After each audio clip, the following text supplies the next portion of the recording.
শাস্ত্রে একটি বিষয়বস্তু সুন্দরী বলছেন যে সেটি হল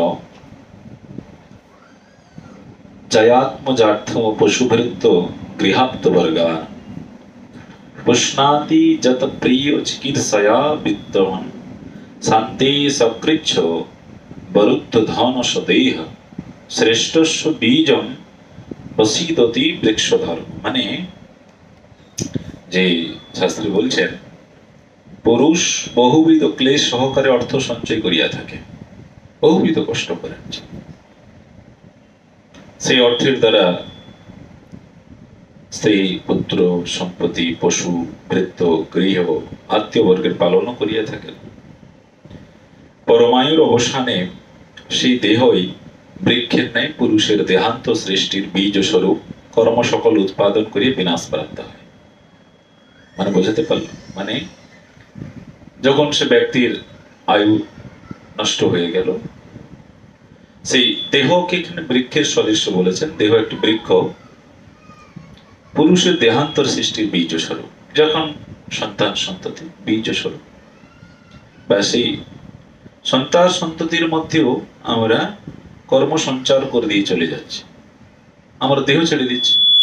যেমন বললাম যে মানে বৃক্ষ চলে গেলেও কি হবে, তার একটা বীজ থাকে, থাকে কিনা, চলে যায়। তো সেখানে এখানে বলছেন যে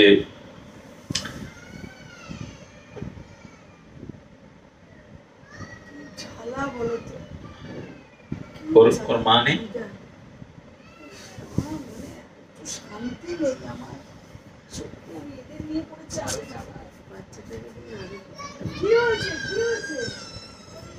বলছেন যে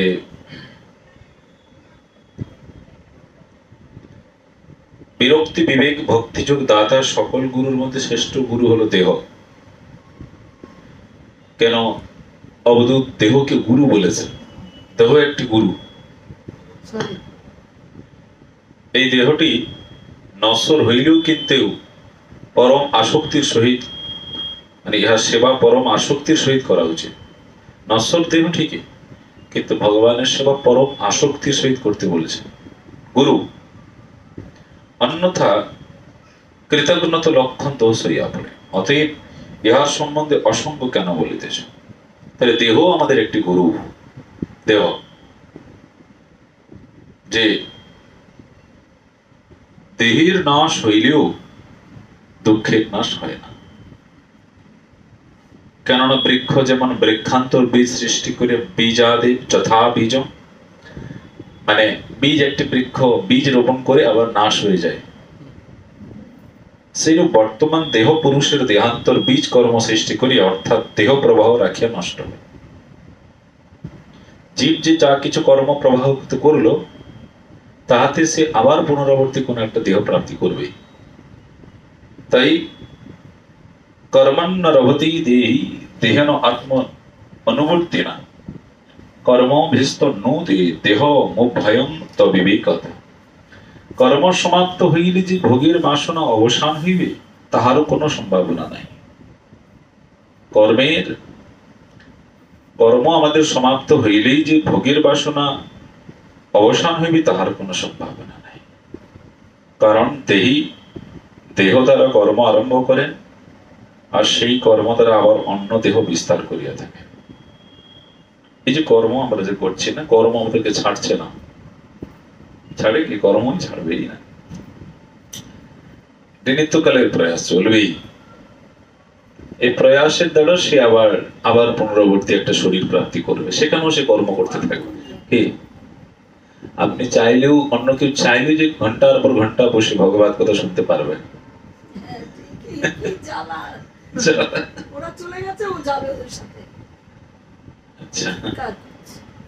তো সেই কর্ম দ্বারা আবার অন্য দেহ বিস্তার করিয়া থাকে। দেখুন তো, আবার একটা অন্য শরীর পেতেই হবে, সেখানেও কর্ম করবে। জি, এই রূপে অজ্ঞান দ্বারা কর্ম দেহ এই উভয়ের বিস্তার। অজ্ঞান আর কর্ম, দেহ পাচ্ছি। অজ্ঞানতার বলে কর্ম আমার করছি, আবার সেই অজ্ঞানতা দেহ পাচ্ছে। দেখুন ওনাকে বোঝালাম অজ্ঞান হয়েছে, অজ্ঞানতার বলেছে উনি কর্ম করে যাচ্ছেন ঠিক, কিন্তু বুঝবেন এই অজ্ঞানতা প্রচন্ড কর্মস্প্রিয়া ভগবাসনা আদি। সেটা এই জন্যই ভগবান দুর্লভ বলেছেন যে এই জীবনেই তোমাকে হরিভজনের দ্বারা অতিরিক্ত কর্মস্প্রিয়া থেকে নিবৃত্তি হতে হবে। তা অন্য কোনো যুগে কালে শরীরে তুমি পাবে না, তাহলে মানুষ শরীরে পাবে, হবেই না। এই জন্য দুর্লভ বলেছেন শরীরটাকে, এই জন্য দুর্লভ বলেছেন। পদে পদে মুহূর্তে মুহূর্তে আমাদের জীবনটা দুর্লভ, যেগুলো আমরা কল্পনা করতে পারবো না যে আমাদের জীবনটা কতটা দুর্লভ। তাই অতীব কেবলমাত্র দেহের প্রিয় সাধনে প্রবৃত্ত না হইয়া আত্মার অবিদ্যমানতায় দেহের অস্তিত্ব নষ্ট হয়। দেখুন তাহলে বলছেন শুধু কেবলমাত্র দেহের প্রিয় সাধনে প্রবৃত্ত হও না, দেহের প্রবৃত্ত সাধন, দেহকে কি করে পরিপুষ্ট করব, দেহকে কি করে খুশি রাখবো, তার জন্য তুমি কর্ম করো না। আর আত্মার যে অবিদ্যমানতার দেহের অস্তিত্ব নষ্ট হয়ে সেই আত্মকার্য পরমাত্মা ভগবানের সেবার সাথে নিয়ত থাকা কর্তব্য। আত্মার কর্তব্য পরমাত্মার সেবা করা। তাই বলছেন জিহে কত মোম পকসরসতম পকর্ষতি কহিতর্ষা সৃষ্ণ অন্নতস্ত গোদারং শ্রবণং কুতশ্চেত।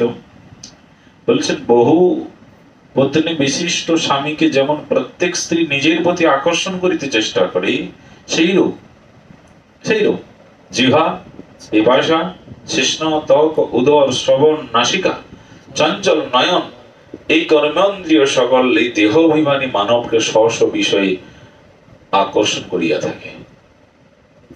এই প্রত্যেক ইন্দ্রিয় আমাদেরকে আকর্ষণ করছে, কিছু না কিছু আমরা তার দ্বারা মোহিত হয়ে আছে। হয়তো জিহ্বার লোভ প্রচন্ড আছে, হয়তো মনের বেগ, বাক্য বেগও আছে, তারপরে হয়তো উদর বেগ আছে, হ্যাঁ, চঞ্চল মন আছে, পিপাসা আছে।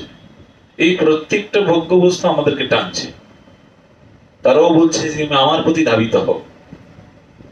হ্যাঁ, যেমন উদাহরণ দিলে বহু পত্নী থাকলে স্ত্রী বলবে তুমি আমাকে বেশি ভালোবাসো, অন্য কাউকে কম ভালোবাসো।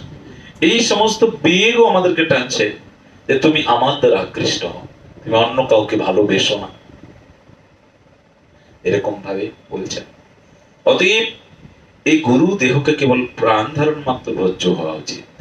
এই গুরুকে তাই অবধূত আমরা অনেক আগে শ্রবণ করছি কন্টিনিউ। এই গুরুকে অবধূত একটি গুরু বলেছেন দেহকে। এই দেহ একটি গুরু। তাই এই দেহকে কিভাবে জীবন যাপন, এই দেহকে কিভাবে আমাদের রাখা দরকার, শুধুমাত্র প্রাণ ধারণ করার জন্য ভোজ্য বস্তু গ্রহণ করা দরকার। কেন আমরা শুনেছি, শ্রবণ করেছি যে আমার দেহের মধ্যে যে জীবাত্মা রয়েছেন উনি কোনো রুচিকর বস্তু আহার গ্রহণ করেন, বস্তুর আস্বাদন, রুচি আস্বাদন করে না, উনি শুধুমাত্র একটু আহার গ্রহণ করলেই হবে। তাহলে রুচি যে করছে কি এটা, কিন্তু জীবাত্মা চায় না রুচিকর বস্তু। জীবাত্মা শুধু চায় শুধুমাত্র প্রাণ ধারণ করা যায় সেই বস্তু, সেই আহার গ্রহণ করা। কেন? এই জন্য মুনিগণ সেই রকমই আহার গ্রহণ করেছেন যাতে তাদের জ্ঞান বিনষ্ট না হয়ে যায়। চিত্ত চঞ্চল মানে জ্ঞান বিনষ্ট হয়ে যাবে, এই জন্য তারা আহার প্রতি খুব একটি সচেতন। যে আহার গ্রহণের দ্বারা চিত্ত চঞ্চল হয়ে যাবে, ভজন নষ্ট হয়ে যাবে, বৃত্তি চেঞ্জ হয়ে যাবে, সেই আহার গ্রহণ করতে বারণ করছেন। এই জন্য পূর্বেকার মুনি ঋষিগণ, গোস্বামীগণ একবারে শুদ্ধ সাত্বিক আহার,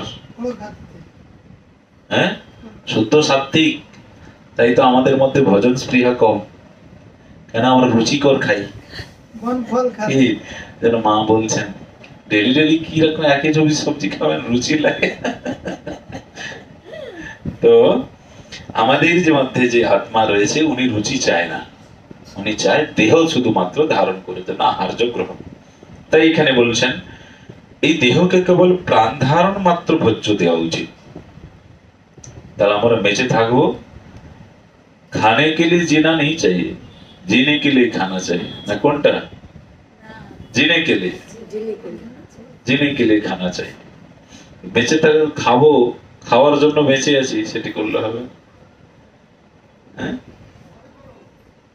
তাহাও অনাসক্তির সহিত এরকম ভজন করতে হবে। এরকম আহারের প্রতি খুব আমাদেরকে খুব আহারের প্রতি অ্যালার্ট থাকতে হবে আমাদের। হ্যাঁ, আহারটা মেইন জিনিস আমাদের। এই জন্য প্রসাদ সেবা করব আমরা, এইভাবেই প্রসাদ সেবা করব। না না, ভালো বলতে যে প্রচন্ড যে উষ্ণায়ন, প্রচন্ড যে আমরা তৈলাক্ত ইত্যাদি দেবতা ভগবান বলে না, তৈলাক্ত না দিই, কিন্তু ধরুন এক সবজি তো ভগবানকে না। দেখুন হরিদাস যেমন বাঁকি বিহারী যে প্রকটিত করেছেন হরিদাস, হরিদাস কিন্তু ভগবানকে দৈনন্দিন 56 প্রকার ব্যঞ্জন দিতেন, কিন্তু ওই ব্যঞ্জন উনি পেতেন না। উনি কিন্তু ছোলা, শুকনো ছোলাই পেতেন শুধু। হ্যাঁ, অন্য কাউকে দিদি, কেন? উনি জানেন ভগবান যেহেতু জগতের ভোগ্য বস্তু, আমাদেরকে কিন্তু প্রসাদের ছলে কিন্তু এমন কিছু আহার গ্রহণ করবো না যে ভজন নষ্ট না হয়। আমরা প্রসাদের ছলে তো অনেক বস্তু গ্রহণ করে নেই, সেটা কিন্তু অ্যাকচুয়ালি তো ভগবান বলছে না যে তুমি আমাকে দৈনন্দিন ভালো দাও। হ্যাঁ, ভগবান বলে না চৈতন্য চরিতামৃতে মহাপ্রভু বলেছে শাক ও সেই মানে পরম সিদ্ধি প্রেমলতিকার শাক।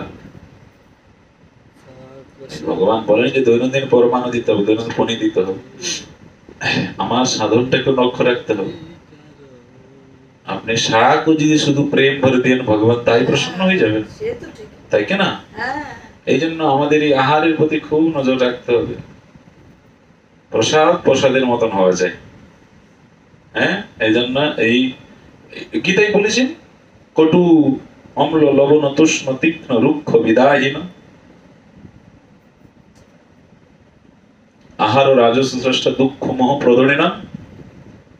রাজসিক ব্যক্তির আহার কটু অম্ল, কটু লবণ, কটু তুষ্ণ তীক্ষ্ণ ঝাল, রুক্ষ মানে ঝাল মরিচ আদি, হিং এগুলো রুক্ষ, বিদায়হীন রাজস স্রষ্টা দুঃখ মোহ প্রদরিণা, এগুলো দুঃখ, এসব আহার গুলো দুঃখ পাবে।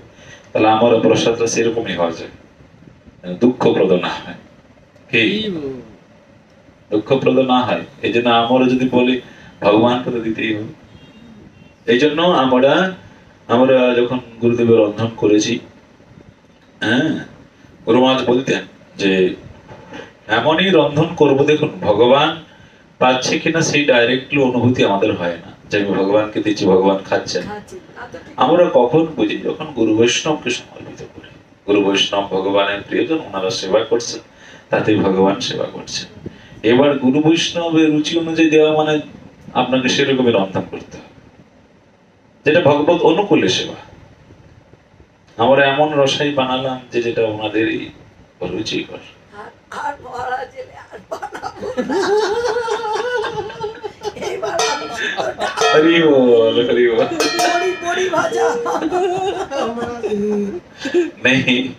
আমি বলছি কি, মানে আমাদের সবকুলটাই দেখতে হবে, ভজনটা দেখতে হবে না কি? ভগবান, আমরা কাকে প্রাপ্তি করার জন্য ভজন করছি? ভগবানকে। ভগবানের কাকে প্রাপ্তি করার ভজন করবেন?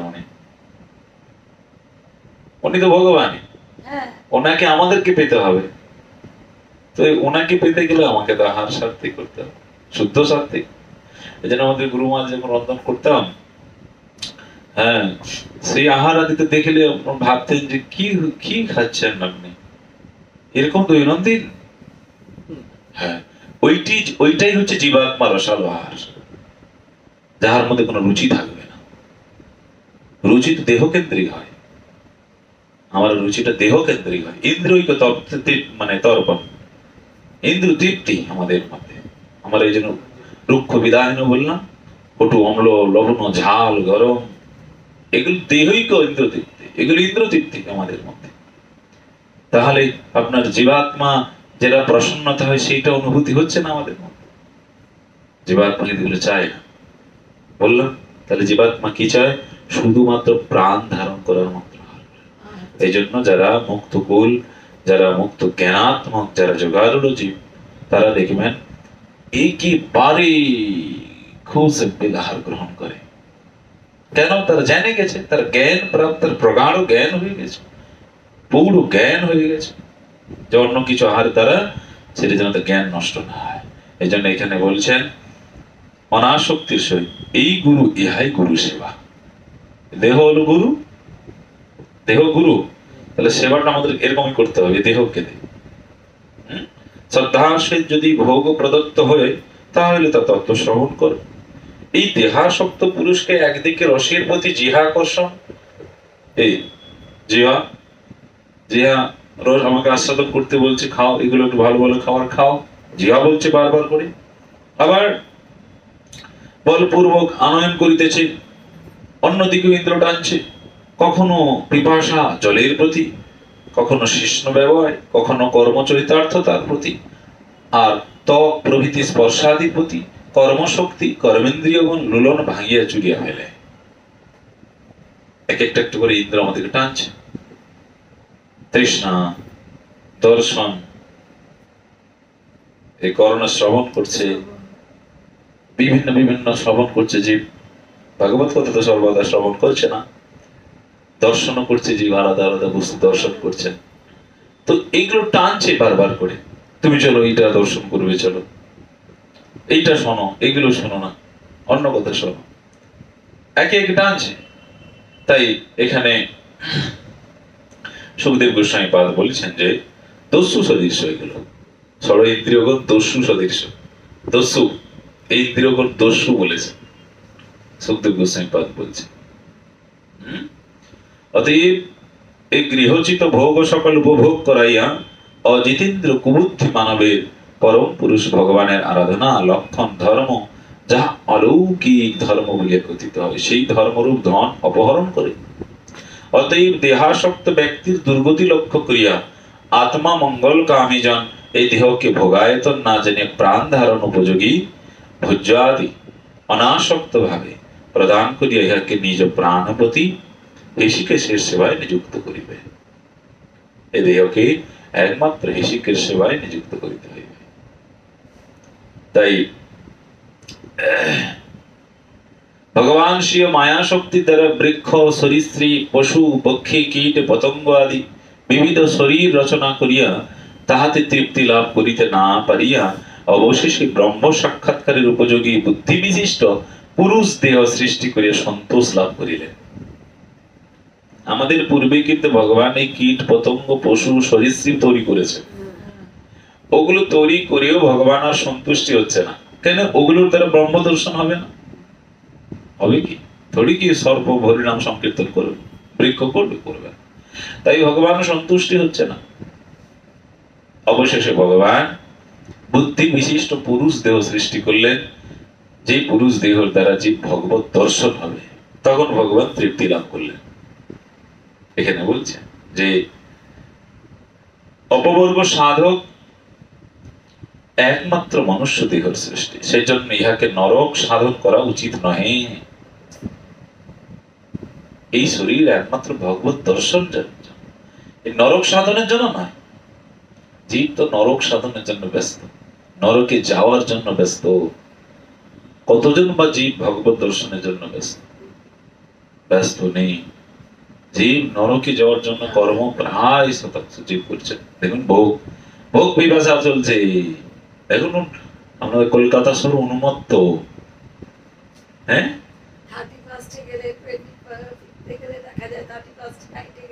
তাই না? দেখা যায় পার্ক স্ট্রিটে ও বাবা, হ্যাঁ, মানে একটা যেন নরকেরই মতনই লাগে।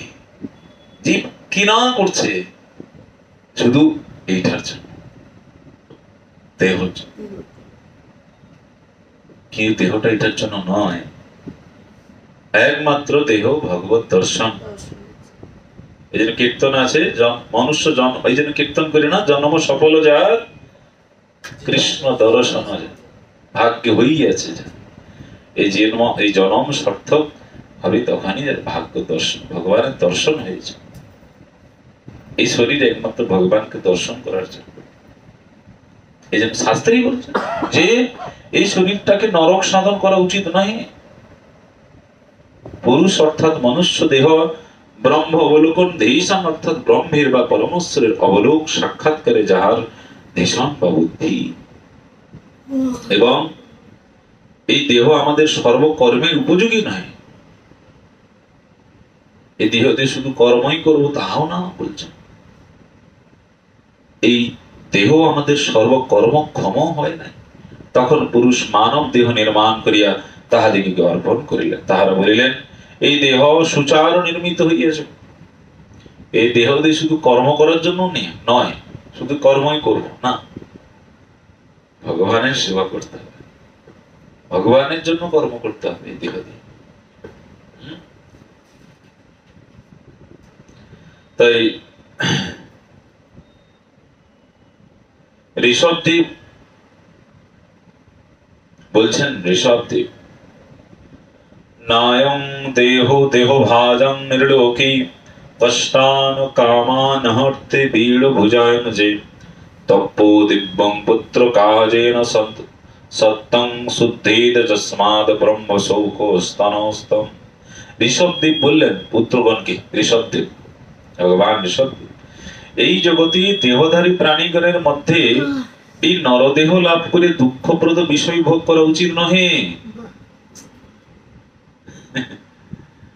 এই দেহ এই শরীর প্রাপ্তি করে পুত্র 100 জন পুত্রকে বলছে, ঋষভদেবের 100 জন পুত্র, তার মধ্যে জ্যেষ্ঠ পুত্র ভরত, জড় ভরত।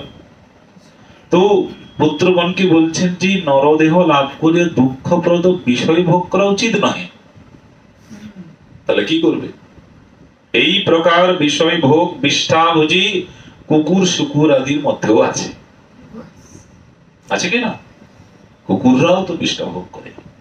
শাস্ত্রকে, শাস্ত্রের বিষয়কে বিষ্ঠাই বলেছে।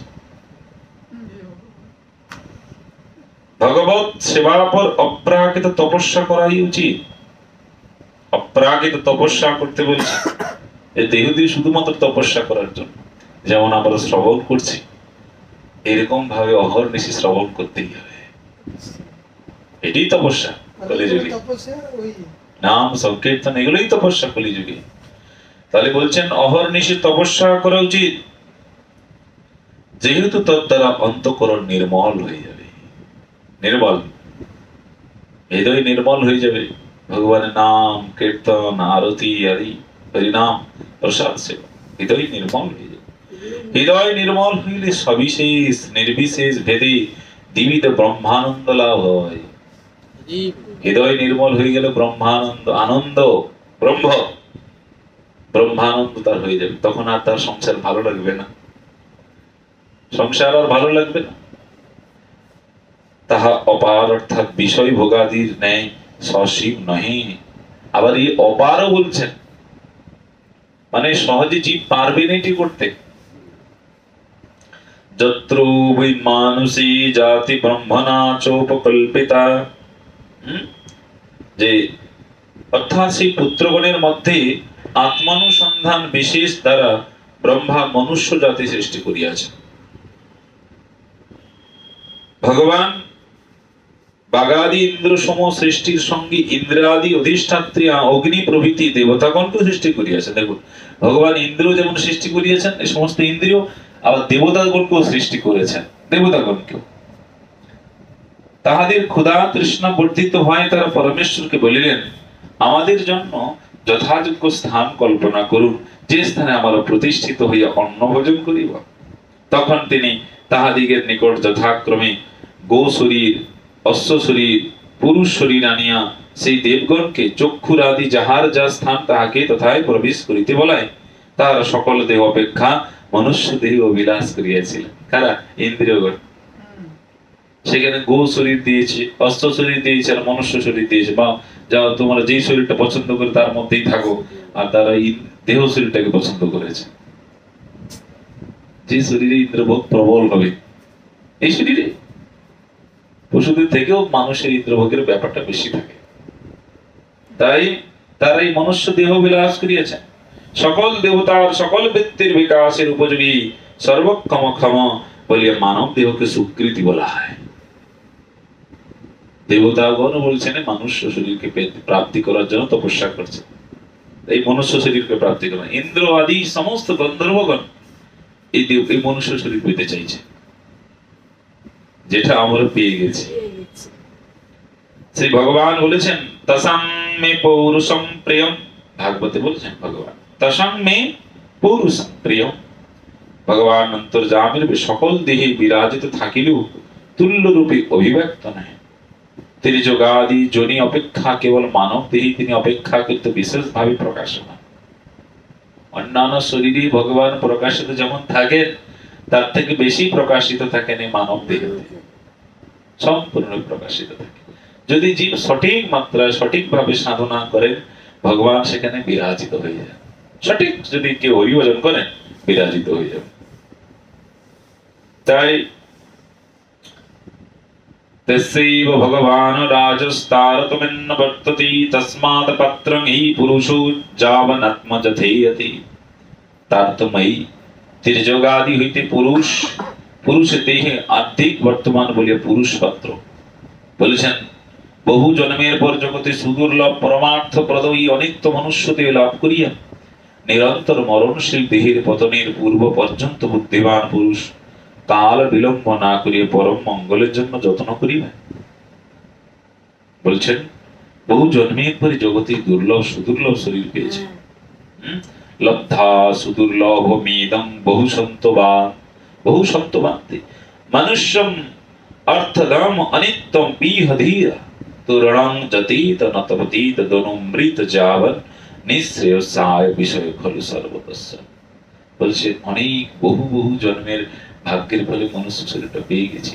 সুদুর্লভ পরমার্থপ্রদ মানে এই দেহি পরমার্থ প্রাপ্তি হয় অনিত্য ভাবার।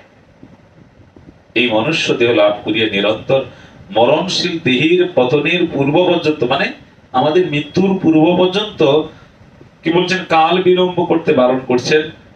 পরম মঙ্গলের জন্য যত্ন করিবে। কাল বিলম্ব করো না, অতি শীঘ্র, কেন ক্ষণভঙ্গুর, যে কোনো সময় নষ্ট হয়ে যেতে পারে। এই জন্য পরম মঙ্গলের জন্য যত্নবান হোক, ভগবান সেবার যত্নবান হতে বলছে। বিষয় ভোগ সর্বত্র, অর্থাৎ পশ্চাদি জন্মে সর্বত্র লাভ করা যাইতে পারে। এই বিষয় ভোগ না, আমার যে কোনো শরীরে বিষয় ভোগ করা যেতে পারে, কিন্তু এই মনুষ্য শরীর তুমি পাবে না। তাই মানবেতর দেহে পরমার্থ লাভের সম্ভাবনা নাই, কিন্তু অন্যান্য দেহে ভগবান প্রাপ্তির সম্ভাবনা নাই, যেটা মনুষ্য দেহেই আছে। এই জন্য দেহ পতন পর্যন্ত নিঃশ্রেয়স্য নিমিত্ত যত্ন করা কর্তব্য। ততু যতীত কুশল ক্ষেমায় ভবমাশ্রিত শরীরম পুরুষং যাবন্ন বিপদ্দিত পুষ্কলম।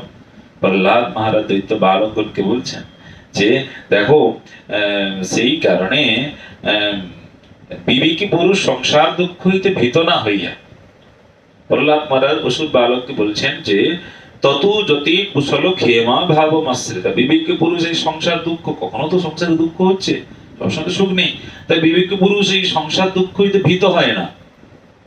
কি হয়, সে পর্যন্ত সেই পরিপুষ্ট মানব শরীরটা বিপন্ন অসমর্থ না হয়, যে পর্যন্ত শৈশব হইতে তাবৎ কাল পর্যন্ত ক্ষেম লাভের জন্য যত্ন করিবে। যতক্ষণ না পর্যন্ত শরীরটা বার্ধক্য না হচ্ছে, নষ্ট না হচ্ছে, সেই কাল পর্যন্ত ক্ষেম লাভ মানে মুক্তি লাভের জন্য যত্নবান হতে বলছেন। মানে সংসারে দুঃখ হচ্ছে, এগুলোর জন্য বিমোহিত হতে হবে না, এগুলো শোকাহত হবেও না, এগুলো হবেই, পেতে হবে, এগুলো কমন, আসবে চলে যাবে।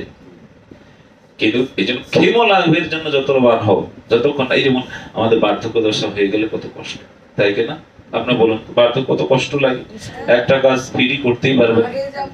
হ্যাঁ, তাহলে কিন্তু তাহলে শরীরটা তো আমাদের ধীরে ধীরে বার্ধক্য হচ্ছে, শরীর আমাদের ধীরে ধীরে সুস্থ হচ্ছে না, শরীর বরং ক্ষয় হচ্ছে, ধীরে ধীরে ক্ষয় হচ্ছে। এই জন্য বুদ্ধিমান ব্যক্তি সুস্থ থাকাকালীন ক্ষেম লাভের পরমার্থ লাভের অধিক পরমার্থ সঞ্চয় করে নেওয়ার ব্যবস্থা রাখে। কি জানে বার্ধক্য অবস্থায় পরমার্থ সঞ্চয় ঠিক হবে না, তাই এই সুস্থ থাকাকালীন ভগবান গুরু বৈষ্ণবের সেবা বেশি বেশি করতে হয়। কেন শরীর সুস্থ থাকবে, তখন একটা বৈষ্ণব সেবাও করতে পারবো না না, নিজে না, বলে। সত্যি এই যে কথা। একটা বাচ্চাকে বলে এই এখন কেন তুই ওই মন্দিরে যাবি, হরির নাম করবি, পরে করবি, পরে না, তাই এখন- ক্ষেম লাভের জন্য যত্ন করিবেন। এই সংসার দুঃখটুকু এগুলো বিমোহিত হওয়ার দরকার নেই, এগুলো থেকে নিবৃত্ত হতে পারবে না। যে যাবৎ মরণ নাহি উপসন্ন হয় তাবৎ সেবক কৃষ্ণ করিয়া নিশ্চয়। যাবৎ মরণ নাহি উপসন্ন হয়, যতক্ষণ না আমাদের মৃত্যু না হচ্ছে, তাবৎ সেবক কৃষ্ণ করিয়া নিশ্চয়, ততদিন যাবৎ কৃষ্ণ সেবা করো। তাই দেহ ক্ষণভঙ্গুর, দুর্লভ মানুষ দেহ দেহিরাং ক্ষণভঙ্গুর। ব্যাস, মানুষের ক্ষণভঙ্গুর শরীর আমরা পেয়েছি, এই শরীর বেশি দিন থাকবে না আমাদের। জীবগণের পক্ষে ক্ষণভঙ্গুর মানব দেহ দুর্লভ, বিষয় সর্বত্র লভ্য তল্লভ্যতে দুঃখ বদন্নত সুখম। বিষয় সুখ দুঃখের ন্যায় চেষ্টা ব্যতীত প্রাক্তন কর্মবশত সকল অবস্থায় পাওয়া যায়। এই দুঃখ আদি বলেছেন না চাইলেও আসবে। দুঃখের জন্য কাউকে চেষ্টা করতে হয়, সুখের জন্য চেষ্টা করতে হয় নাকি? হ্যাঁ, হ্যাঁ, কিন্তু দুঃখ অটোমেটিকই আসে, আসে। নিজের থেকে তেমনি আসে। সুখ অটোমেটিক আসে, অধিক প্রয়াস চলবে না। হ্যাঁ, আপনার যেমন কর্ম থাকবে সেরকম অনুযায়ী ফল ভোগ করবেন। তাই এই জন্য মতো ভালো কর্ম করে যান, কি হ্যাঁ, এই জন্য ভালো কর্ম না করলে ফল ভালো কি করে পাবো? আবার সেই পরে হ্যাঁ, ওই ভক্ত- আমি এইরূপ বহু গুরুর নিকট হইতে জ্ঞান লাভ করিয়া বিজ্ঞান লোকযুক্ত জাত বৈরাগ্য সঙ্গ রহিত অহংকার শূন্য হইয়া পরমাত্মা শ্রীত রূপে এই ভূমণ্ডলে বিচরণ করিতেছি। কে বলছেন? অবধূত ব্রাহ্মণ। যে আমি এই সমস্ত 24 গুরুর নিকট হইতে এই সমস্ত জ্ঞান আমি অর্জন করেছি, আর সেই জ্ঞান অর্জনের দ্বারা আমি জগতে মুক্ত ভাবে পরিভ্রমণ করছি। আমার কোনো আসক্তি নেই, আমার দেহার প্রতি আসক্তি নেই। আমরাও হতে পারবো মুক্ত ভাবে যদি অসি আসক্তি নিষ্প্রিয় অবস্থায় সংসারে থাকি, তাহলে সংসারে সুখী। সুখী তারাই যারা নিষ্প্রিয়, কোনো স্পৃহা নেই। এই জন্য যতটা আমাদের স্পৃহা মাত্রা কমেছে ততটা আমরা হ্যাপি। আর যতটা আমরা জড়িয়ে আছি ততটাই অশান্তিতে ভুগি। ব্যাস এটি শাস্ত্রিক কথা। আপনি না ইয়েস অর নো, ব্যাস আপনি একটা question paper yes or no, এক নম্বরের কোশ্চেন, আপনি ইয়েস না নো, ব্যাস। তো শাস্ত্র যা বলেছেন সেগুলো যদি আমরা মেনে নিই তো ব্যাস সুখী সুখী সুখ হয়।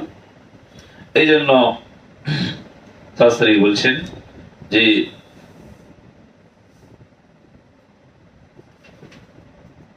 ঋষিগণ অদ্বিতীয় ব্রহ্মবস্তুকে বহু প্রকারে বর্ণনা করিয়াছেন। সুতরাং একজন গুরুর নিকট হইতে লব্ধ জ্ঞান সুপ্রচুর এবং সুস্থির নয়। তাই আমরা প্রথমেই শ্রবণ করেছি যে মন্ত্র গুরু, এখানে আবার বলেছেন যে মন্ত্র গুরুস্তে এব নিশ্চিত সামান্যতঃ বহু নাম শ্রবণ গুরু ভজন শিক্ষা গুরু প্রায়িকমেক তমিতি। মানে মন্ত্র গুরু একজনই। যেহেতু অনেক দীক্ষা গুরু করণে নিষেধ আছে, শ্রবণ গুরু ভজন শিক্ষা গুরু প্রায় একত্র। শিক্ষা গুরুর বহুত জানিতে হবে। শিক্ষা গুরু অনেকে থাকতে পারে, বুঝতে পারেন? শিক্ষা গুরু অনেক থাকতে পারে, কিন্তু মন্ত্র গুরু একজন। তাই কপোদ আদি অষ্টগুরু হেয়ার্থ, কপতের ন্যায় সঙ্গ হেয়, মিনের ন্যায় রসাসক্তি হেয়া, হরিণের ন্যায় শব্দ। এগুলো আবার পুনর্বার বলছেন। কপতের ন্যায় সঙ্গ হেয়, মিনের ন্যায় রসাসক্তি হেয়া, হরিণের ন্যায় শব্দাসক্তি হেয়, কুমারী কঙ্কন বদ সজাতীয় যোগী সঙ্গ হেয়, গজের ন্যায় স্পর্শাসক্তি হেয়, সর্পের ন্যায় জনসঙ্গ নিয়ত নিকেতাদি হেয়, পতঙ্গের ন্যায় রূপাসক্তি হেয়া, পুরুরের আমিষ ত্যাগের ন্যায় ধনাদি পরিগ্রহে, মধুকৃত আমি তিনের মধ্যে দুইটি হেয় এবং উপাদেয় গুরুবর্গ, তার মধ্যে আবার মধুকৃত তুল্য মধুপুরী ব্যক্তি তার সংগ্রহ উপাদেয়, মধুমক্ষিকার ন্যায় সংগ্রহ হেয়, মধুহট্টার ন্যায় পরকে দুঃখদানে তার সঞ্চিত গ্রহণে হেয়, উদ্যম ব্যতীত দেহ নির্বাপক ভোগ উপাদেয়, পিঙ্গলার আশাময়ী পূর্বাবস্থা হেয়, কিন্তু নৈরাশ্য উপাদেয়, পৃথ্বীর সহনাদি, পৃথিবীর অন্তর্ভেদ, পর্বত বৃক্ষের সকলই ধর্মই উপাধি। প্রভু কহি, শ্রুতি স্মৃতি যত ঋষিগণ সবই একমত নয়, ভিন্ন ভিন্ন ধর্ম। ঋষিগণের প্রত্যেকেরই পৃথক পৃথক মত আছে ঋষিগণের। সুতরাং আমি যাহার নিকট যাইব তিনি আমাকে ভিন্ন পথ দেখাই দেবেন। এইভাবে ভ্রমণ করিলে নানা মতবাদে আমার চঞ্চল চিত্ত তত্ত্ব নির্ধারবি পটুত হইবেই না, অধিরন্ত অধিকতর চরিত্র চঞ্চল হইয়া হতবুদ্ধি হইবে। তাই যে সকল বস্তুর সহিত ভাষার বিনিময় মনোভাব ব্যক্ত করিতে হইবে না, সেই সকল ব্যবহারিক পদার্থ সমূহকেই শিক্ষাগুরু করিয়া দীক্ষাগুরুর উপদিষ্ট মত মৌসনে তদ বিরুদ্ধ মত নিরসনের জন্য তাহাদের স্বভাবগত দোষ গুণের মধ্য হইতে নিজের শিক্ষণীয় বিষয় গ্রহণ করিয়াছে। ইহাই ব্রাহ্মণের মনোভাব। ভগবান বলছেন, ইত্যক্তু যোদুং বিপ্রস্ত মামন্ত্র গভীরধি বন্দিত সা চতুরাজ্ঞা যজো প্রীত যথাগতম। ভগবান বলিলেন, প্রগাঢ় বুদ্ধি সম্পূর্ণ ব্রাহ্মণ দত্তাত্রেয় যদুকে সম্ভাষণ পূর্বোক্ত বিষয় বর্ণন করিয়া রাজা যদু কর্তৃক সুপূজিত বন্দিত হইয়া প্রসন্ন চিত্তে পুনরায় যথেচ্ছ গমন করিলেন। যদুগণ সুচরিতে ও ব্রাহ্মণ বললেন, তা শ্রবণ করি বন্দিত হইয়া প্রসন্ন চিত্তে পুনরায় যথে গমন করিলেন। অবধূত বচ শ্রুতা পূর্বে সাংনস পূর্বজ সর্বসঙ্গ বিনির্মুক্ত সমচিত্ত বভুবঃ। যে হে উদ্ধব, আমাদের পূর্বপুরুষগণের প্রাচীন যদুরাজ অবধূতের বাক্য শ্রবণ করিয়া সর্বসঙ্গ বিমুক্ত এবং সর্বত্র সমবুদ্ধি সম্পন্ন হইয়াছে। যদুরাজও তাই হয়েছে, সর্বসম্পন্ন হইতে।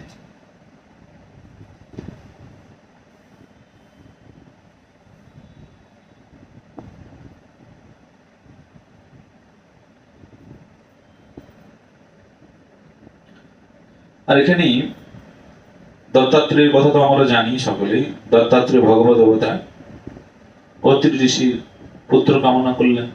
তো ভগবান নিজেকেই বললেন, আমি তোমার পুত্র রূপে দান করিলাম, আমাকে তোমার পুত্র রূপে দান করিলাম। ইহাই হইতে ভগবানের নাম দত্তাত্রেয় হয়ে গেল।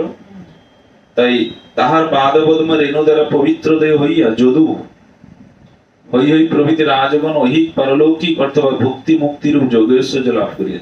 আর যদু রাজা যজাতির জ্যৈষ্ঠ পুত্র। যদুরাজ যদু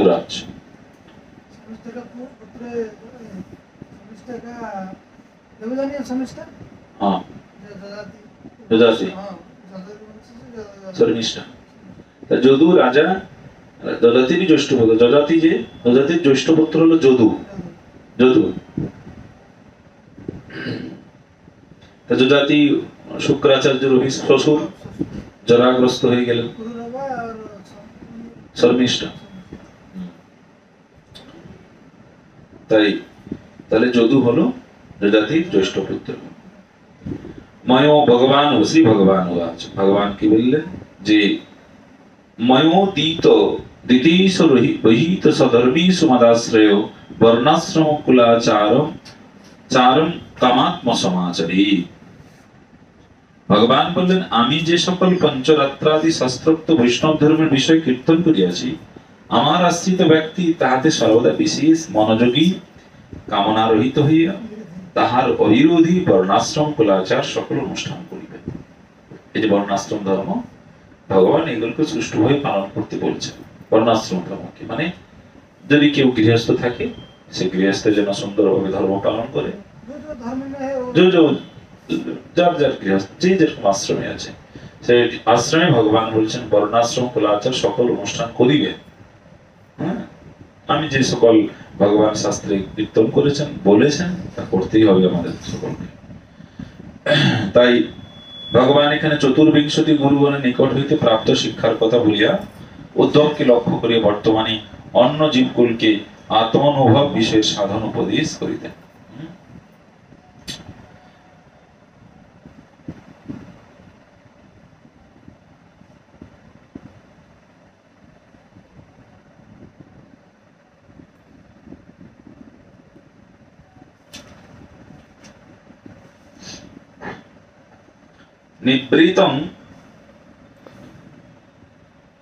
নিবৃতং কর্ম সেবিত প্রবৃত্তং মৎপরস্তুজিত জিজ্ঞাসায়াং সম্প্রবৃত্তি নাদ্রিয়েত কর্ম চো দনম।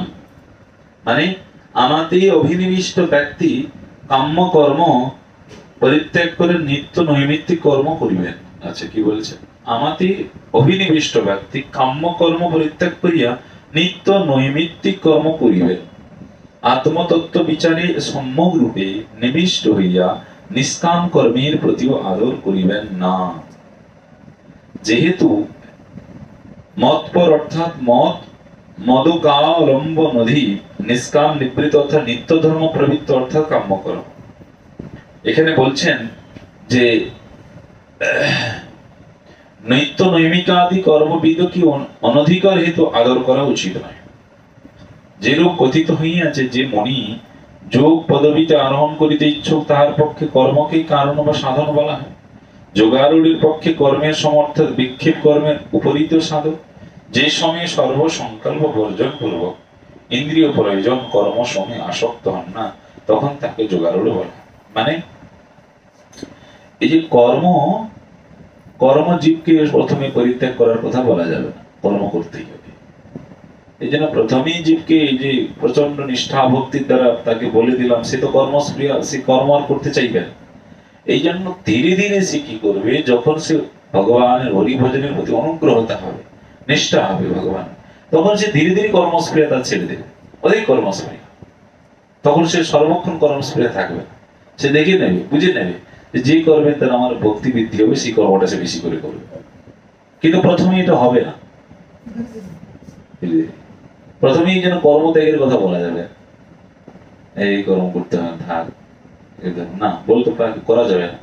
সে তখনই হবে যখন সে শ্রবণে প্রচন্ড রুচি হবে, ভগবত কথা শ্রবণে তার যখন প্রগাঢ় রুচি হইবে, তখন তার অধিক কর্মস্প্রিয়া সে অটোমেটিকলি নিবৃত্ত হয়ে যাবে। তার আগে বলা যাবে, করতে পারবে না। যতক্ষণ না ভজনে অনুগ্রহতা না হচ্ছে, ততক্ষণ তাকে কর্মত্যাগ করার কথা বলা যাবে না।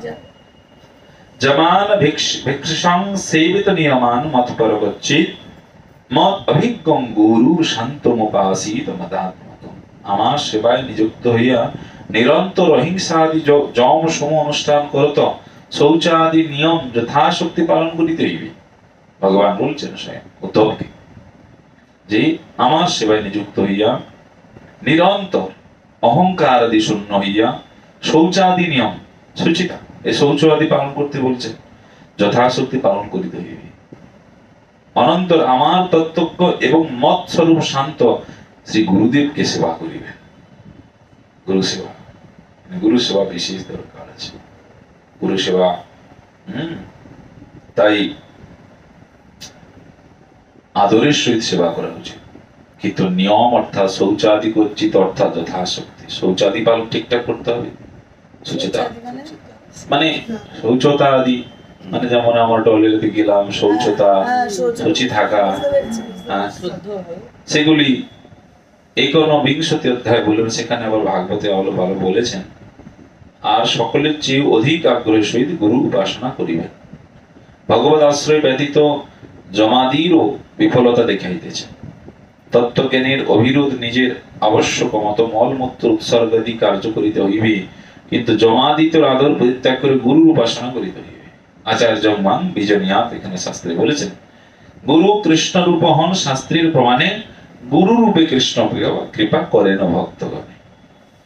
গুরুকে এখানে সাক্ষাৎ কৃষ্ণ বলেছেন, গুরু কৃষ্ণ রূপ হন শাস্ত্রের প্রমাণ, গুরুকে কৃষ্ণের স্বরূপ বলেছেন। আর গুরু রূপে কৃষ্ণ কৃপা করেন ভক্তগণে, সেখানে গুরু কৃষ্ণ রূপে এসে ভক্তগণকে কৃপা করেন।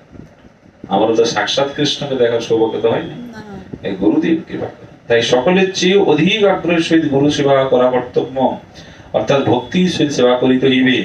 জাগতিক অনিত্য গুণবস্তু লাভের আশা বা নিজের প্রতিষ্ঠা কামনায় সেবা করিতে হইবে না, কেননা কেবল তাহারই সেবা করিলে শ্রী ভগবানের অনুগ্রহ লাভ হয়। ভগবানের কৃপা হলে, গুরুদেবের কৃপা হলে ভগবান মনুষ্যের জন্য কীর্তনকে যশ প্রসাদা ভগবৎ প্রসাদ যশ প্রসাদ নবতি কুতয়পি ধায়াং স্তবাং স্তস্য যশস্ত্রী সন্ধান বন্দে শ্রী চরণ। এই জন্য একমাত্র ভাগবত অনুগ্রহ লাভ হয়, যিনি অপ্রসন্ন হইলে জীবের কোথাও গতি হয় না। গুরুদেব যদি অপ্রসন্ন হয়ে যায় কোনো কালে আমাদের গতি হবে না, ভগবানকে কোনোদিনই সন্তুষ্ট করতে পারবে না জীব। হ্যাঁ, হ্যাঁ, গুরুই তো প্রতিনিধি, গুরুই প্রতিনিধি। তাই গুরুদেবের কীর্তি সমস্ত ধ্যান করিতে করিতে তাহার পাদ পদ্ম বন্দনা করি। গুরু সেবা, শ্রী গুরু সেবা দ্বারাই সকল অভীষ্ট সিদ্ধ হয়। যম নিয়মাদির প্রতি বিশেষ আস্থা স্থাপনের প্রয়োজন হয়। এতৎ সর্বং গুরু ভক্তা পুরুষং যশতে। শ্রী গুরু ভক্তি দ্বারা পুরুষ অনায়াসেই সকল জয় করিতে সমর্থ। গুরু সেবা দ্বারা, গুরু সেবা অমূল্য সম্পদ। গুরু সেবা, হ্যাঁ, আমাদের এখানে আমাদের মতো মধ্যম ব্যক্তি যে গুরু সেবা, মানে তাও তো আপনি সুযোগ পেয়েছেন, আমাদের সেদিন গুরু মহারাজকে ফোন করেছি অক্ষয় তৃতীয়ার দিনকে, বলেছি আমার তো মৃত্যু খুব তাড়াতাড়ি চলে আসবে, কবে আসবে তার ঠিক নেই, আজও মরতে পারি, কালও মরতে পারি, আপনি তো আমার বাড়িতে একটু চরণের ধুলো দিলেন না গুরু মহারাজ। বলছে এইবার সব মহারাজদের নিয়ে আপনার বাড়ি আসবো আমি। ভালো।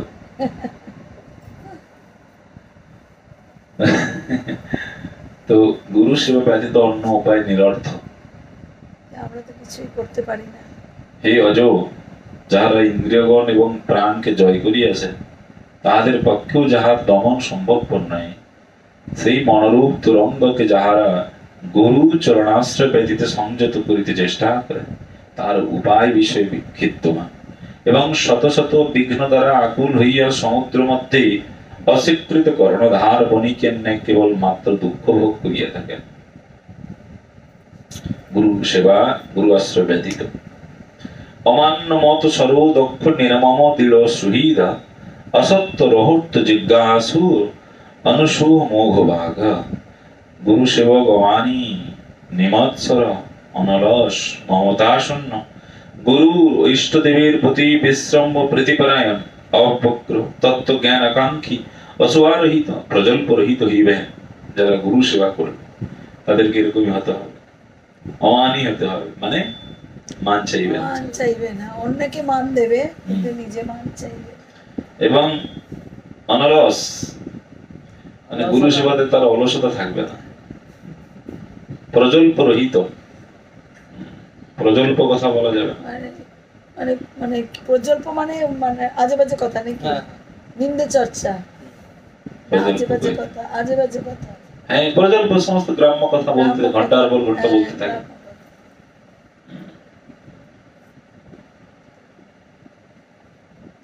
তাই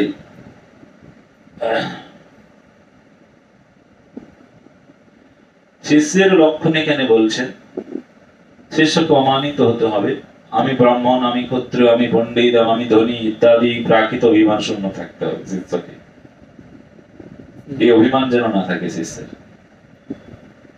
আর নির্মম, নিমৎসর কথা বলেছেন, দেহে আমিও গেহাদিতে আমার বুদ্ধি রহিত হয়, যা দিত মমতাশূন্য। ধৈর্যবশত সাধ্য বস্তু প্রাপ্তি বিষয়ে বিলম্ব হইলেও নিশ্চয়ই পাইব আশায় অচঞ্চল। অচঞ্চল মানে আমি সাধ্য বস্তু প্রাপ্তি করবই, এই নিশ্চয়তা থাকতে হবে। তা না হলে চঞ্চল অচঞ্চল চঞ্চলতা আমাদের মধ্যে মনে হয় হবে না, হ্যাঁ, মনে হয় আর প্রাপ্তি হবে না ভগবান। তাই ভগবানের পরাভক্তি বর্তমান, আবার যেমন শ্রী ভগবানে তেমনি গুরুদেবেও শুদ্ধ ভক্তি আছে। যারা ভগবানের চরণে যেমন ভক্তি থাকবে, গুরুদেবের চরণে যেন ভক্তি থাকবে। যস্যা দেবী পরাভক্তি যথা দেবী তথা গুরু, তস্যৈত কথিতাযর্থং প্রকাশন্তে মহাত্মা। তাই পত্নী পুত্র গৃহ ক্ষেত্র সজ্জন ধনাদি বিষয়ে সর্বত্র সমান প্রয়োজন দর্শন করত, তাহাতে উদাসীন হয়ে গুরু সেবায় নিযুক্ত হইবে। কিরকম? পত্নী পুত্র গৃহ ক্ষেত্র সজ্জন ধনাদি বিষয়ে সর্বত্র সমান প্রয়োজন দর্শন করত, তাতে উদাসীন হয়ে গুরু সেবায় নিযুক্ত হতে বলছে। উদাসীন। এবং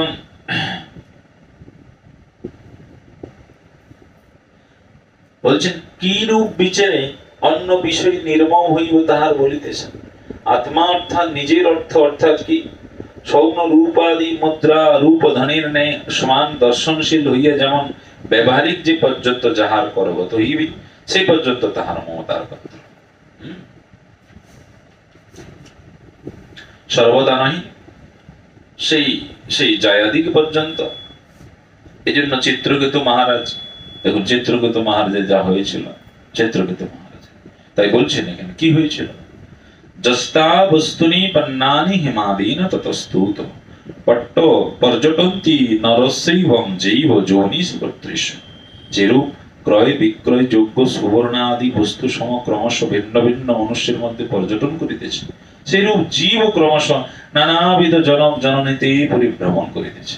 হ্যাঁ, ক্রয় বিক্রয় আমরা করি না, বিভিন্ন জায়গায় কেনাকাটা করি, এক জায়গায় তো সবসময় কেনাকাটা করি না, ক্রয় করলাম বিক্রয় করলাম, সুবর্ণ আদি বস্তু সমস্ত ক্রমশ ক্রম ভিন্ন মধ্যে আবার পর্যটন করি, বিভিন্ন বিভিন্ন জায়গায় যেমন ঘুরে বেড়াই, তাই তেমনি করে জীব ক্রমশ নানাবিধ জনক জননীতে পরিভ্রমণ করে, ঘুরতে থাকে।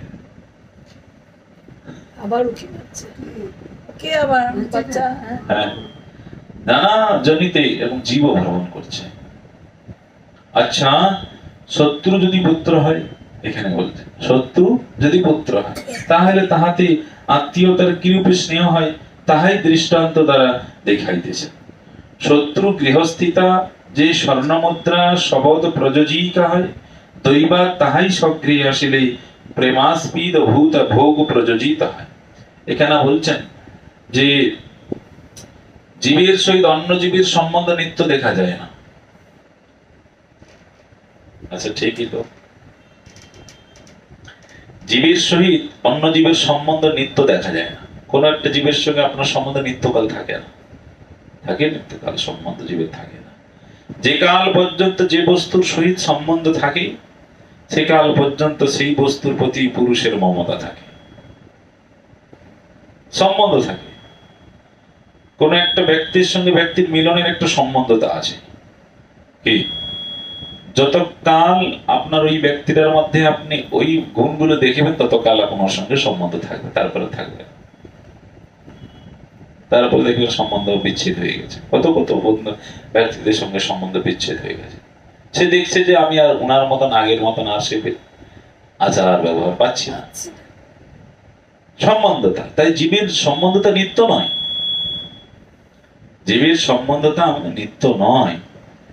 যে কাল পর্যন্ত বস্তুর সেই সম্বন্ধ থাকে সেই কাল পর্যন্ত সেই বস্তুর প্রতি পুরুষের মমতা থাকে। সম্বন্ধ তিরোহিত হইলে তার মমতাও থাকে না, সম্বন্ধ তিরোহিত হয়ে গেলে মমতা থাকে না। যেমন দেখুন, আমরা কারোর কারোর কোনো প্রিয়জন চলে গেলেও আর কি সে মমতা থাকে, যে ব্যক্তি থাকাকালীন যে মমতাটা থাকে আর কিন্তু সেই মমতাটা থাকে না, তাই না? তাই জন্মান্তরীর কথা দূরে থাকো, ইহ জন্মেই জীবের সহিত অন্য জীবের সম্বন্ধ অনিত্য, অনিত্য। অতএব এই বিচারে জায়া পুত্র গৃহ প্রভৃতিতে মমতা শূন্য হইতে হইবে। জায়া মানে জায়া পুত্র গৃহ, জায়া মানে স্ত্রী, স্ত্রী স্ত্রী পুত্র গৃহ প্রভৃতিতে মমতা শূন্য হইতে হইবে, মমতা শূন্য থাকতেই হবে। কিন্তু তাই বলিয়া যে গুরুদেব ইষ্টদেব মমতা শূন্য হইতে হইবে না, ভগবান গুরুদেব বৈষ্ণব তাদের সঙ্গে মমতা শূন্য হওয়া যাবে না। কেননা উভয়ের পণ্য দ্রব্যের ন্যায় অনিত্য দ্রব্য বিষয়ে নহেন, তাহাদের সহিত জীবের সম্বন্ধ অনিত্য নহে, নিত্য। এই সংসার জীবের সঙ্গে সম্বন্ধ নিত্য নয়, অনিত্য। কিন্তু গুরু বৈষ্ণব ভগবানের সঙ্গে সম্বন্ধ মানে নিত্য কালে। তাই তো আমরা প্রভু বলে সম্বোধন করি। প্রভু তো আর এই জগতের ভাষা নয়, অপ্রাকৃত জগতের ভাষা প্রভু। প্রভু নিত্য সম্বন্ধতা, নিত্য সম্বন্ধ আমাদের। তাই জীব নিত্য, তার জন্ম মৃত্যু নিত্য নেই, তার জন্ম বা মৃত্যু নাই।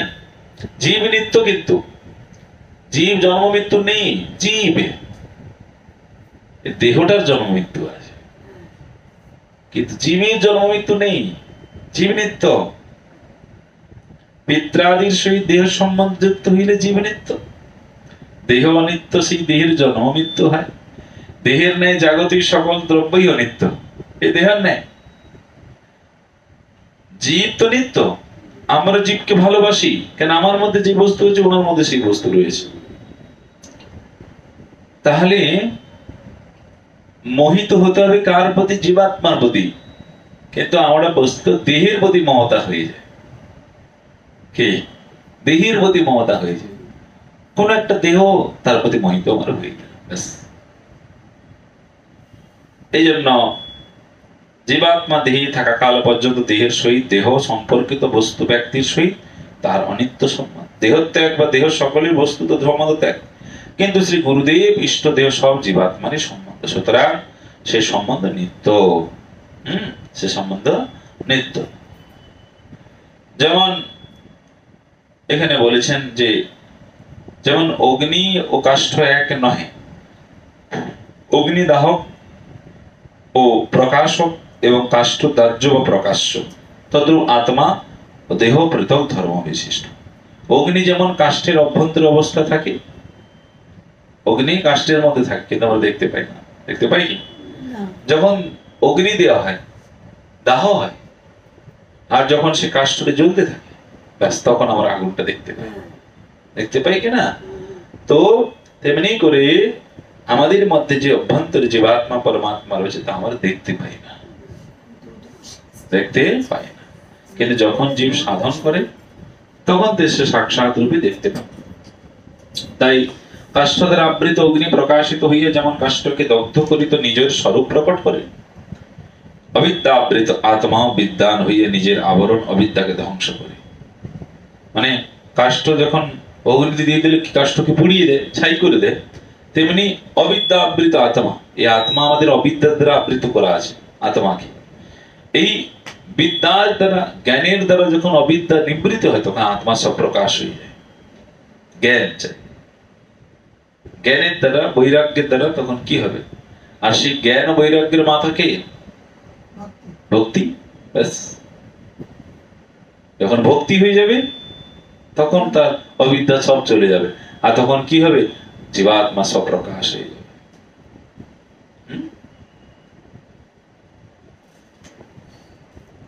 তাই কচ্চিৎ প্রমাণ, কচ্চিৎ স্ত্রী, কচ্চিন ভয় বান্ধবী, দেব মনুষ্য তির্যগা, দেব মনুষ্য তির্যগা বা যথা কর্ম গুণং ভব। মানে অজ্ঞান আবৃত বুদ্ধি বিশেষ জীব কখনো পুরুষ হচ্ছে এই অজ্ঞানের দ্বারা। জ্ঞানী ব্যক্তির কোন, দেখুন জ্ঞানী ব্যক্তির কোন মোহ নেই, মমতা নেই জ্ঞানী ব্যক্তির। এই জন্য ভগবান বললেন যে অশোচারণ্য শৌচস্থান প্রজ্ঞাবাদক গতাসৌন গতাসৌংস নানো শৌচন্তি পণ্ডিতা। পণ্ডিত ব্যক্তির কোন মোহ নেই, তারা জানে। তাই এই অজ্ঞান আবৃত বুদ্ধি বিশিষ্ট জীব কখনো পুরুষ হয়, কখনো স্ত্রী হচ্ছে, কখনো নপুংসক, কখনো দেবতা, কখনো মনুষ্য, কখনো তির্যক জন্মগ্রহণ করে। কর্মের গুণানুসারে জন্ম হইয়া থাকে। হ্যাঁ, কেউ নারী হয়েছে, কেউ আবার সামনে পুরুষ হয়ে যাবে, তার কর্ম গুণ এটাই হয়ে যাবে।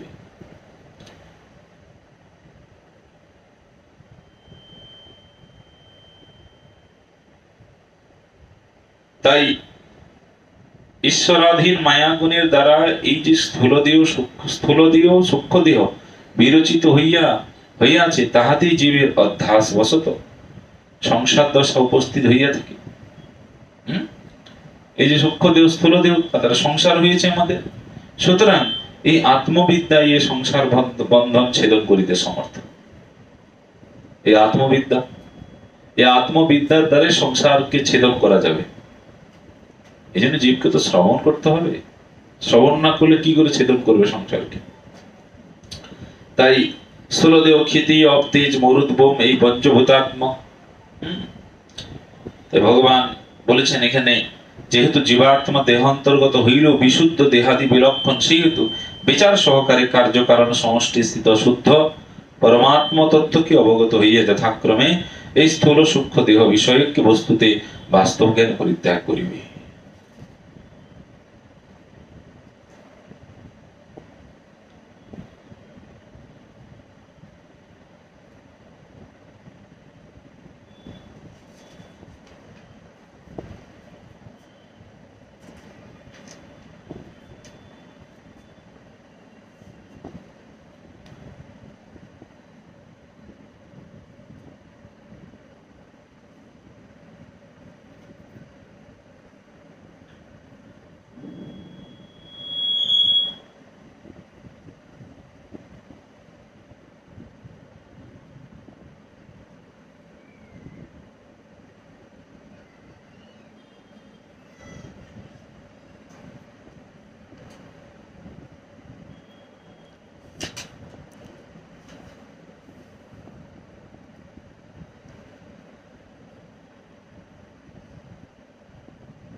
এই জন্য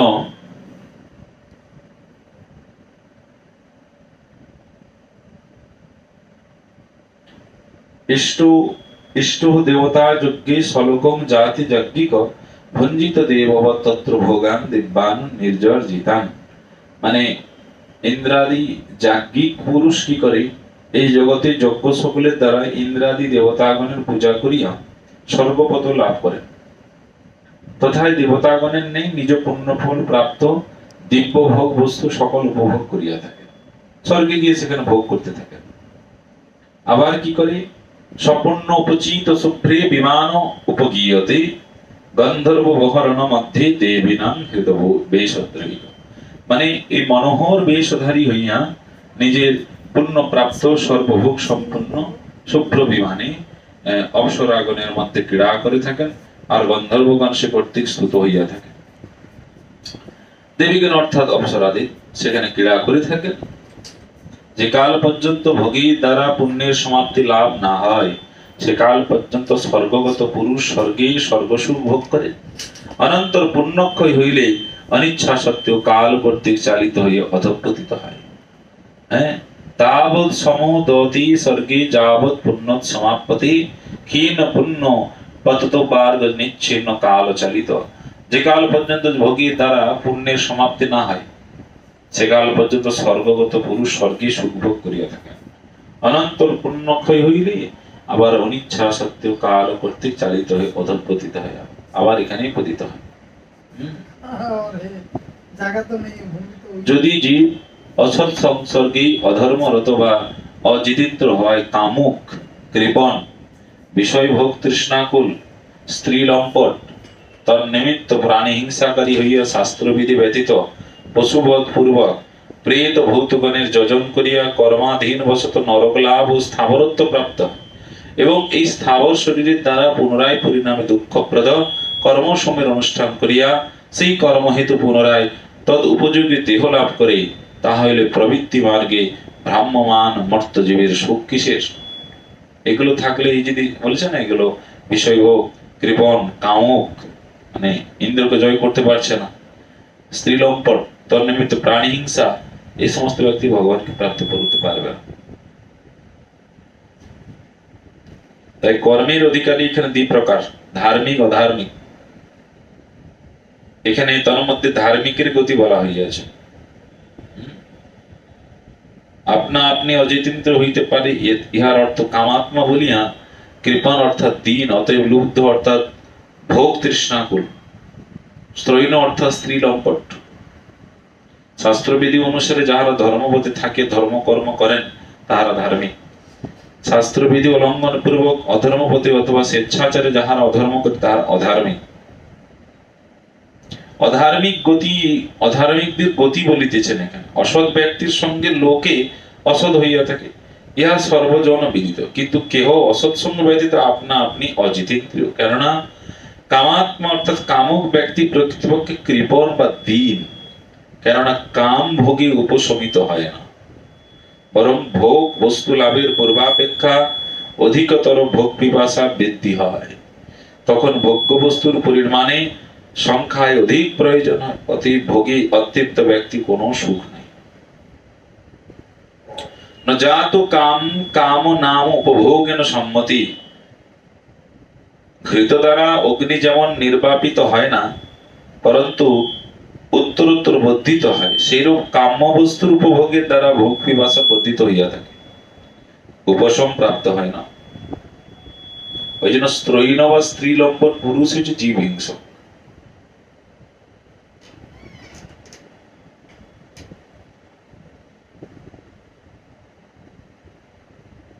তাই স্ত্রী ভোক্তা,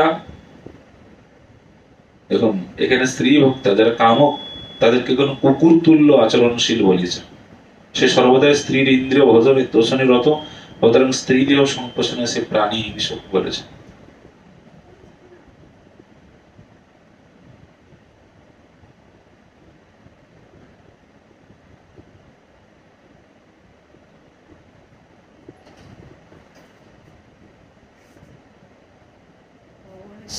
রেডি করে নেবো।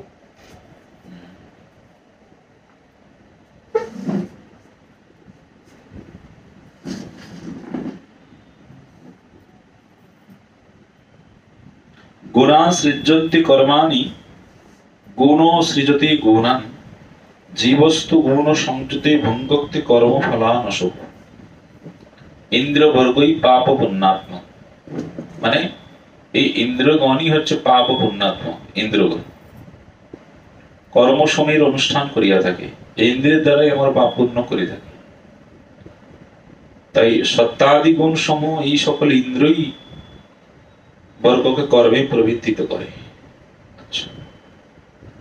আবার অহংকার যুক্ত জীব ইন্দ্র দ্বারা সুখ দুঃখ রূপ কর্মফল ভোগ করিয়া থাকে। আবার অহংকার যুক্ত জীব ইন্দ্র দ্বারা সুখ দুঃখ রূপ কর্মফল ভোগ করিয়া থাকে। ইন্দ্র, এই জন্য ইন্দ্রকে সংযমিত না করলে জীব সুখী হবে না। ইন্দ্রকে যে কোনো ভাবে ইন্দ্রকে সংযমিত করতে হরিভজনের দ্বারা।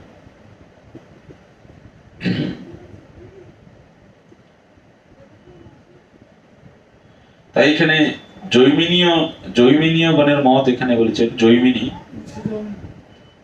আত্মা কর্তা ভোক্তা পূর্বেই স্বীকার করিয়া লওয়া হইয়াছিল, এখানে তাহার অযথার্থ প্রতিপাদনে বলেছে। তাই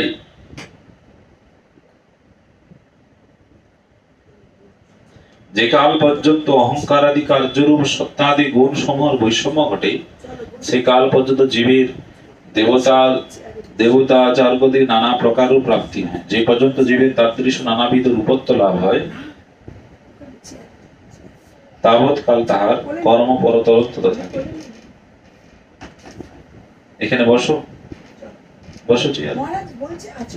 আমি আছি মগটার সামনে বসছিল এই জিনিসগুলি নেওয়ার জন্য চুপ করে।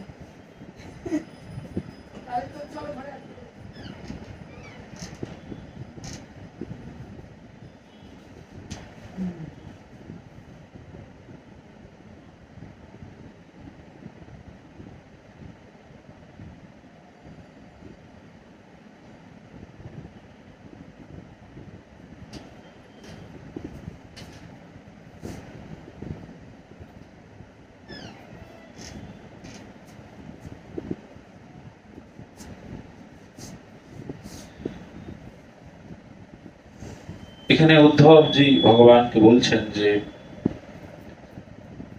গুণেশ বর্তমান অপি দেহে জ্যেষ্ঠ নপাবৃত গুণেন বর্ধতে দেহি বদ্ধতে বা কথম বিভু। উদ্ধবজি বলছেন যে হে বিভু, দেহি গুণ সকলে বর্তমান থাকিও কি হেতু দৈহিক কর্মাদির সুখাদিতে বদ্ধ হয় না, অথবা গুণ দ্বারা অনাবৃত অবস্থায় কি জন্য বদ্ধ হয়? যে দেহি, আচ্ছা এখানে উদ্ধব বলছেন যে আচ্ছা আপনার মতে মোক্ষই হচ্ছে পুরুষার্থ বলে জানা গেল, সেও ভক্তি জ্ঞান বৈরাগ্যের অভ্যাসে হয়, তাহলে পুরুষকে মুক্ত বলা হয়, ইহা আমার বোধগম্য হইতেছে না। তাই বলিতেছেন মুক্ত দত্তাত্রেয় ভরত প্রভৃতির ভোজন শয়ন ভ্রমণ আদি শুনিয়া স্থূল সূক্ষ্ম দেহদয় আছে বুঝিত হইবে। তাহা থাকিলে দেহজ গুণ সম বর্তমান হইয়াও সেই সব গুণে দেহি কেন বদ্ধ হন না? তত্রাভি চিন্ময় বলে আকাশের ন্যায় অনাবৃত জীব গুণ দ্বারা বদ্ধ হয় না, ইহা যদি বলা যায় তাহলে বন্ধন সম্ভবপর হয় না। তাই বলিতেছেন অনাবৃত কিরূপে বদ্ধ হইবে? ভগবান শ্রীকৃষ্ণের উপদেশ শ্রবণ করিয়া ভক্তবর উদ্ধব জীবগণেরই সন্দেহ নিরসনার্থে নিজে সন্দেহ যুক্তির অভিনয় করিয়া প্রশ্ন করিলেন, কি ভক্তি জ্ঞান ও বৈরাগ্য অভ্যাসে জীব মোক্ষপ্রাপ্ত। ভক্তি জ্ঞান ও বৈরাগ্য এ দ্বারা মোক্ষপ্রাপ্ত হয়েছে। তাই স্থূল সূক্ষ্ম দেহদয় বদ্ধ জীব কিরূপে জীবদ্দশাতে মুক্তি বলিয়া অভিহিত হয়? আবার আত্মা যদি নিত্যমুক্তই হন, তাহলে তাহার বন্ধনে বা সম্ভব কিরূপে? আত্মা তো নিত্য মুক্ত, তার বন্ধন কিরূপে সম্ভব? প্রশ্ন করেছেন এখানে উদ্ধবজি। বদ্ধ এবং মুক্ত জীব কিরূপে অবস্থান বা বিহার করেন, কোন কোন লক্ষণে পরিজ্ঞাত হন, কি ভোজন করেন, কোন কোন বস্তু ত্যাগ করেন, কিরূপে শয়ন উপবেশন গমন করেন, হে শ্রেষ্ঠ প্রশ্নোত্তরবিদ অচ্যুত, আপনি এই সকল বিষয় একই আত্মা কিরূপে নিত্যবদ্ধ নিত্যমুক্ত হয়? একই তো আত্মা, কি আমার আপনার একই? তাহলে আবার নিত্যমুক্ত হচ্ছে কেন, আবার নিত্যবদ্ধ হচ্ছে কেন? জীব, কোন জীব নিত্যমুক্ত আবার নিত্যবদ্ধ?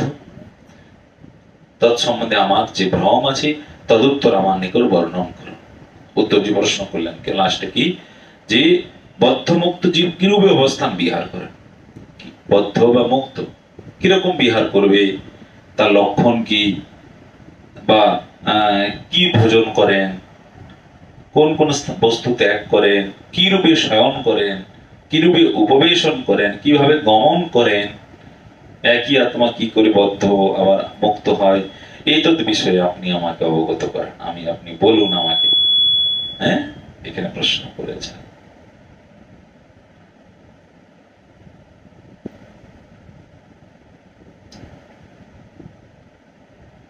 আহার বিহারিতে অভিমানী নিরভিমানী ভেদ কোন লক্ষণের দ্বারা বুঝিব, নিত্যমুক্ত নিত্যবদ্ধের ক্রিয়াভেদ বুঝিব কি প্রকারে, এই সমস্ত প্রশ্ন করছেন আর কি। ভগবান তার যথাচিত উত্তরও দিয়েছেন। ভগবান বললেন যে শ্রী ভগবান উবাচ বদ্ধ মুক্ত ইতি ব্যাখ্যা গুণতে মেনে বস্তুত গুণস্ব মায়া মলোত্তাদ নমে মোক্ষ বন্ধন। কি ভগবান বললেন, হে উদ্ধব, আমার সত্তাদি গুণত্রয়ের উপাধি বসে, মানে আমার সত্তাদি যে গুণত্রয়, ভগবানের যে গুণত্রয় গুণ সত্তাদি উপাধি বসে আত্মা বদ্ধ মুক্ত বলিয়া কথিত হয়। আচ্ছা, তাহলে আত্মা মুক্ত আছে, আবার বদ্ধ আত্মাও আছে। কিসের দ্বারা? ভগবানের যে গুণ, ভগবানের যে গুণত্রয়, সেই গুণত্রয়ের উপাধি এই যে উপাধি আছে না, উপাধি প্রতিষ্ঠাদিগুলো উপাধি, লাভ পূজা প্রতিষ্ঠাগুলো উপাধি। কিসের জন্য? ভগবানের গুণ, গুণের দ্বারা এই উপাধিগ্রস্ত হয়ে যায়, যে অহংকারগ্রস্ত হয়ে যায়, প্রতিষ্ঠা পেয়ে যায়, লাভ পূজা প্রতিষ্ঠা হয়ে গেল উপাধি। এই ভগবান বলছেন যে আমার গুণত্রয়ের উপাধি বসে জীব বদ্ধ মুক্ত বলিয়া কথিত হয়। বাস্তবিক পক্ষে আমার আত্মার বন্ধন বা মুক্তির সম্ভাবনা নাই। গুণ সমূহ মায়ামূলক, সেই কারণে স্বরূপত আমার বন্ধন বা মুক্তি নেই। মায়া, সেই কারণে ভগবান বলছেন গুণ সমূহ মায়ামূলক, সেই কারণে স্বরূপত আমার বন্ধন বা মুক্তি। ভগবান বলছে আমার বন্ধনও নেই, মুক্তিও নেই, কিন্তু জীবের বন্ধন মুক্তি আছে। কেন? জীব হচ্ছে গুণত্রয়ের উপাধি বসের মধ্যে রয়েছে, মায়াধীন রয়েছে। তাই ভগবান মায়া ধীশ, আর আমরা মায়া বস। আমরা মায়া বস, আর ভগবান মায়া ধীশ। ধীশ আর বস, বস, আমার মায়া বস মানে ধীশ। তো ভগবান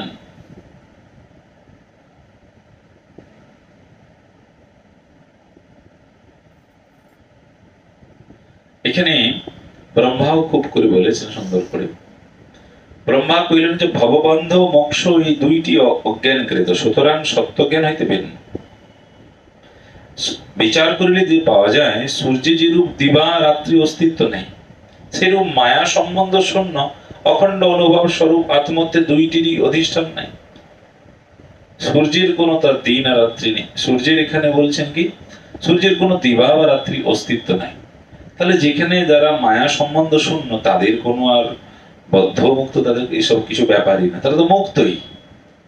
অতএব সূর্য স্বরূপে যেরূপ দিবারাত্রি উভয় নাই, সূর্য প্রকাশ্যে দিবা, সূর্যের অপ্রকাশ্যে অর্থাৎ তোর অদর্শনী রাত্রি।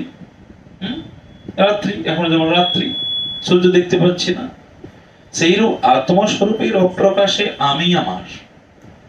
আত্মস্বরূপ যখন অপ্রকাশ তখন আমি আমার বলছি ইত্যাদি ভ্রমাত্মক জ্ঞানে বন্ধন, তৎপ্রকাশে মোক্ষ। বন্ধন অজ্ঞানকৃত, অতএব অবাস্তব। সুতরাং মোক্ষ এই অজ্ঞানের অপসারণ, অতএব উহাই অবাস্তব। অর্থাৎ অনাত্ম ধারণা হইতে বদ্ধ মোক্ষের উৎপত্তি, আত্মতত্ত্ব সম্বন্ধে উহা মিথ্যা। অতএব গুণ সমূহ নিত্য মুক্ত মায়া মুক্ত জীবকে বন্ধন করে। গুণ, এই গুণ কর্মগুণ, এই গুণ সমূহ জীবকে নিত্য মুক্ত ও মায়া মুক্ত জীবকে বন্ধন, মায়া মুক্ত জীবকে বন্ধন করেন। তাই নিত্যকাল মুক্ত জীব বদ্ধ কি হয় কি রূপে? এই প্রশ্নের উত্তরে জীবকে মাই বলা হইয়া আছে। অনাদিকাল হইতে বিমুখ জীবের মায়া পরবশ্যই ইহার কারণ। অনাদিকাল জীব বহির্মুখ হইয়াছে। তাহলে এখানে কর্ম গুণী জীবকে বিভিন্ন বিভিন্ন স্বরূপ প্রাপ্তি করাচ্ছেন, বিভিন্ন বিভিন্ন রূপ। অতএব বহুকাল জীব ভুলে থাকার জন্য তারা মায়ার বশ হয়ে যাচ্ছে। তার নিমিত্ত গুণাবেশী বন্ধন, সাক্ষাৎ বন্ধন কিছু নেই, সেই জন্য নিত্য মুক্ত বলা হইয়াছে। স্বপ্ন যেরূপ বুদ্ধির বিবর্ত, সেইরূপ শোক মোহ সুখ দুঃখ দেহান্তর প্রাপ্তি সংসার মাইক বলে জানিবে, বাস্তবিক পক্ষে ইহা সত্য নাই।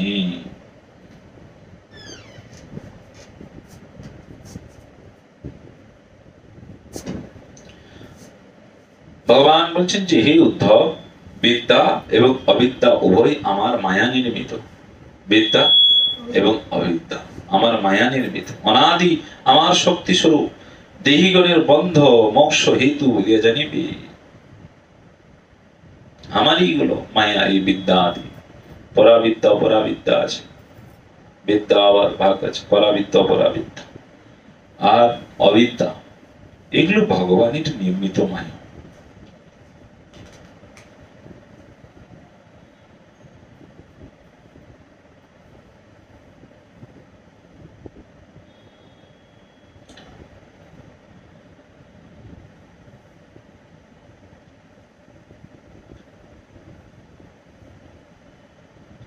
সেই ভগবানের যে বহিরঙ্গ শক্তি মায়া, তাহার বৃত্তি নিমিত্তা।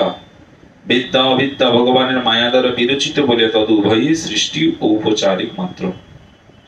তা মৈত্রী ঋষি বিদুরকে বললেন, অবিদ্যা পরমেশ্বরের জীব ও মোহিনী শক্তি দ্বারা কৃত হইয়াছে, সেই অজ্ঞানী ষষ্ঠ সৃষ্টি।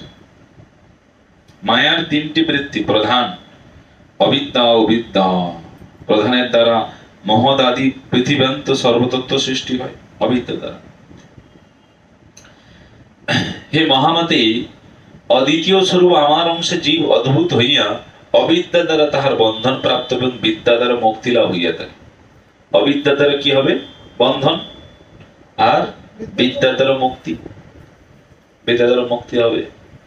এই জন্য বিদ্যা দ্বারা প্রাকৃত আমাদের পারমার্থিক জ্ঞানের প্রয়োজন আছে।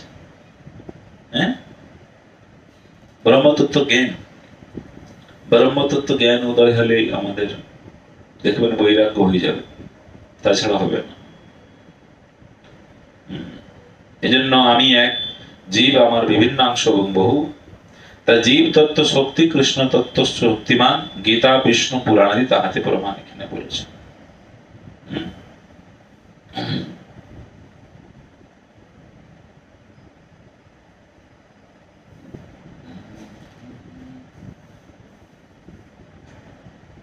অনেক রয়েছে। এইটা কি ভাগবতম? না, ভাগবত নয়, এটা উদ্ধব সংবাদ। একটা উদ্ধব সন্দেশ আছে না, ওই একই একই উদ্ধব সন্দেশ আর সংবাদ ওই একই একই। আচ্ছা, না আমি সেটাই বলছি। আচ্ছা, এখানেই থাক। এটাও খুব ভালো ভালো কথা। टॉप जो ज्ञान का जो सीरीज है ना, तो भगवान ने जब भागवत এখানে রহিল গ্রন্থ অমৃত লহরী বদন ভরি প্রেমানন্দ বলো মঞ্চাগলবদরুবস্য কৃপা সিন্ধু ভৈব চ পতিতানাং পাবনেভ্যো বৈষ্ণবেভ্যো নমঃ। হরে কৃষ্ণ জগন্নাথ।